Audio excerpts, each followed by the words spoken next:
And again, don't focus on the metrics. Metrics will follow from a good way of working. And the same is true for research. I always feel it's best to work on those projects which you enjoy, which you find important. And if you work based on intrinsic motivation, on stuff you feel is important, then hopefully and most likely you'll also do good work. And that may probably maximizes the likelihood of getting it published in good journals.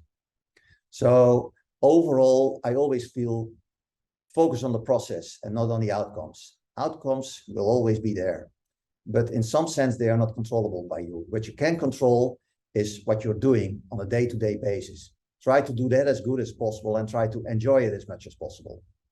Because if you do it like that, I feel long-term, you have most energy and you will do best work. Because our job offers so much freedom and there are so many opportunities, research projects, courses you can teach, consulting, administrative jobs in the school. It is attractive because you have all these options. At the same time, there's also risk in there, because if you don't make some choices every now and then, you run a risk of getting spread out way too much. And that probably leads to a situation where you feel that you can do nothing really well. And most academics, I would say, are perfectionists. And if you're not able to do something really well, you probably also feel that that goes at the cost of you enjoying things. So whether you like it or not, probably it is good to focus. And that doesn't mean that you have to do the same thing all over your career, but it is important, I think, to focus on a sequential basis. Don't do too many things at the same time. You cannot be a good administrator, a good teacher, a good researcher, and someone with outside visibility at the same time. At least I feel it's probably not possible for too many people.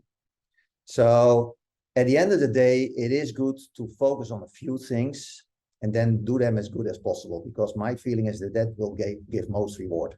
Clearly, it doesn't mean that you have to focus on one thing. A little bit of variation will probably help. Also divert you a little bit, create some cross-fertilization. But don't get too many research projects going, because you will always feel that you disappoint your co-authors and you cannot go into depth in a specific project. Don't teach too many courses and don't teach on too many topics, because I think at the end of the day, you will make a difference through quality and doing things really well instead of doing as many things as possible. So this means that it is good to sit down every now and then and see what are the kind of things that are important to you.